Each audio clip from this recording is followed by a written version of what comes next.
पुराना गांव कुसुमपुर।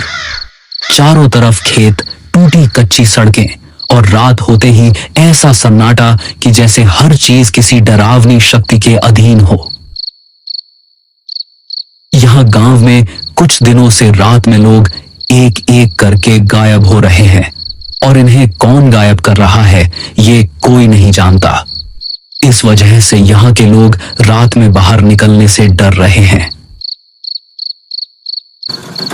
वीरेंद्र शहर में रह रहा था। उसके पिता की हाल ही में मौत हुई थी और अब उसे अपने पुश्तैनी घर और जमीन के कागज पूरे करने के लिए कुसुमपुर लौटना पड़ रहा था। शाम का समय था। आकाश में हल्की धुंध थी और सड़कें लगभग अंधेरी। वीरेंद्र ऑटो में बैठा गांव की ओर बढ़ रहा था। ऑटो वाला चुपचाप ड्राइव कर रहा था। वीरेंद्र ने मजाक में कहा, भाई रात में तो काफी सुनसान रहता है यहाँ। ऑटो वाला बस एक ही बात बोल पाया, साहब कोशिश करना रात को बाहर मत जाना। रास्ता लंबा और धूल से भरा था। वीरेंद्र ने बाहर झांक कर देखा तो उसे सड़क किनारे खड़े पेड़ और खेतों के बीच से गुजरती अजीब सी परछाइयां दिखाई दी। हल्की हवा से पेड़ों की शाखाएं जैसे फुसफुसा रही हों। वीरेंद्र ने खुद से कहा, बस शहर में रहकर ही अच्छा था। ऑटो धीरे धीरे गांव के मुख्य चौक पर पहुंचा। वहां का दृश्य वीरेंद्र को हैरान कर गया। पूरे गांव में सन्नाटा था। कोई दुकानदार नहीं, कोई आदमी नहीं। चौपाल खाली थी। कुत्ते भी अपनी जगहों पर भौंक रहे थे। वीरेंद्र ने ऑटो वाले से कहा, भैया आप जाओ।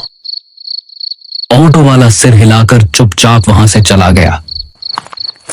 वीरेंद्र अपने पुराने घर की ओर बढ़ा। पुराने रास्ते, टूटी सीढ़ियां और जर्जर दीवारें उसे बचपन की याद दिला रही थी। घर का दरवाजा अजीब तरह से बंद था। वहीं उसे अपनी बचपन की दोस्त मंजरी दिखाई दी। मंजरी अब अकेली रह रही थी। उसका चेहरा थका हुआ और डरावना लग रहा था।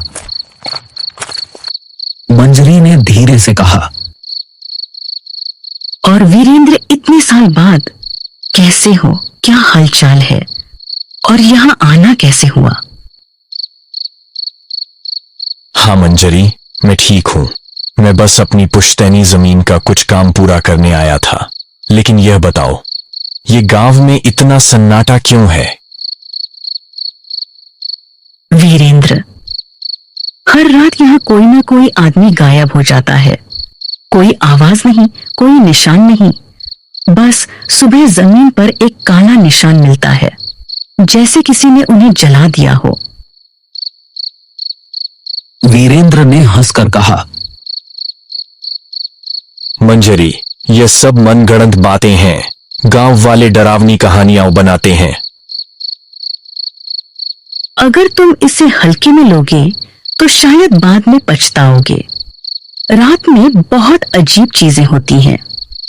आवाजें, परछाइयां और कभी कभी नाम पुकारने वाली आवाजें। वीरेंद्र ने उसे शांत करने की कोशिश की, लेकिन उसके मन में डर बैठ गया। वह जानता था कि रात अब शुरू हो चुकी है और गांव का सन्नाटा धीरे धीरे उसे अपने घेरे में ले रहा है। रात गहरी होने लगी। वीरेंद्र घर के पुराने कमरे में बैठा धुंध से ढकी खिड़कियों के बाहर झांक रहा था। हर खिड़की पर अजीब सी परछाइयां गुजर रही थी। कभी हवा में फुसफुसाहटें, कभी दीवारों के पीछे किसी का नाम पुकारना। वीरेंद्र ने सोचा, यह सब अजीब है, लेकिन उसके पास समय कम था। वो डरते डरते सोया। अगले दिन जमीन और घर के कागज कंप्लीट करने थे। वो धीरे धीरे गांव की गलियों में घूमना शुरू करता है। वहां हर घर का दरवाजा जल्दी बंद होता है, कोई बाहर नहीं दिखता, चौपाल बिल्कुल खाली। कुत्ते भी अजीब तरह से घूर रहे थे। वीरेंद्र ने महसूस किया कि जैसे हर कोई डर के साए में रह रहा हो। तभी उसे गांव का पुराना पंडित दिखाई दिया। पंडित बुजुर्ग और गंभीर थे, उनका चेहरा समय की मार झेल चुका था। पंडित ने वीरेंद्र को देखते ही गंभीर स्वर में कहा, वीरेंद्र, तुम यहां क्या करने आए हो? पिताजी के जमीन के कागज पूरे करने, लेकिन ये सब अजीब क्यों है? यह गांव शापित है और यह श्राप उसी जमीन से जुड़ा है जो तुम्हारे परिवार की थी। वीरेंद्र हैरान रह गया। उसने पूछा, कैसा श्राप? तुम्हारे दादा ने इस जमीन पर एक मंदिर गिरवाया था। उस मंदिर में एक रक्षक की आत्मा थी जो गांव की रक्षा करती थी। जब मंदिर टूट गया, आत्मा कैद हो गई। अब यह हर रात किसी इंसान की आत्मा खींचती है ताकि अपनी कैद से मुक्त हो सके। वीरेंद्र ने पंडित की बातों को बड़ी गौर से सुना, लेकिन उसके भीतर डर बैठ चुका था। वीरेंद्र ने पंडित की बातों को सोचते हुए रात बिताई। आसपास के धुंध और आवाजें उसे लगातार परेशान कर रही थी। दीवारों के पीछे फुसफुसाहटें, हवाओं में नाम पुकारने की आवाजें और खिड़कियों से गुजरती काले साए उसे मानसिक रूप से कमजोर कर रहे थे। अगले दिन वीरेंद्र ने तय किया कि वह उस जगह जाएगा जहां मंदिर था। उसे जानना था कि क्या सच में यह श्राप उसके परिवार की गलती का परिणाम है।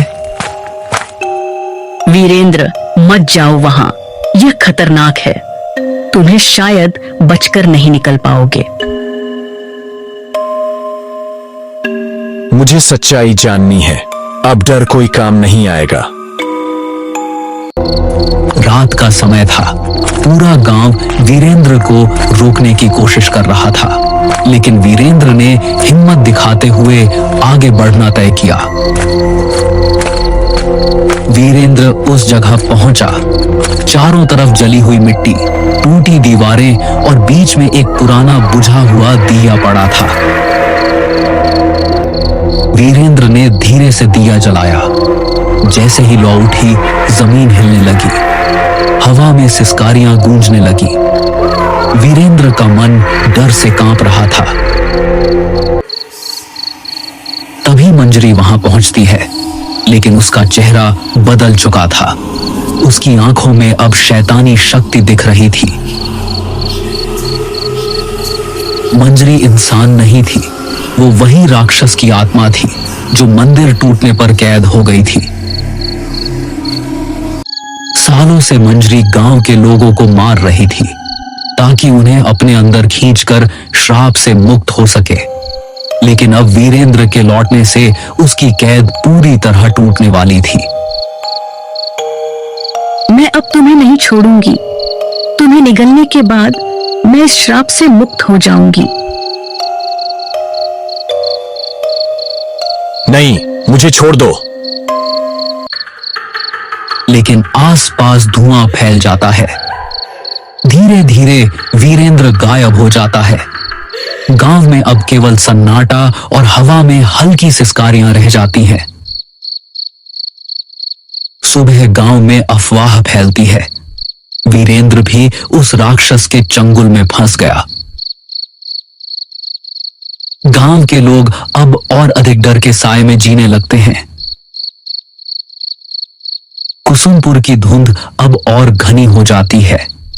सड़कें, पेड़, खेत और पुराना घर, सब कुछ जैसे वीरेंद्र की कमी को महसूस कर रहा हो। मंजरी अब पूरी तरह शक्ति में गांव में घूमती है। हर रात वह नए शिकार ढूंढती है और कोई नहीं जानता कि अगली रात किसका साया दीवारों पर रह जाएगा।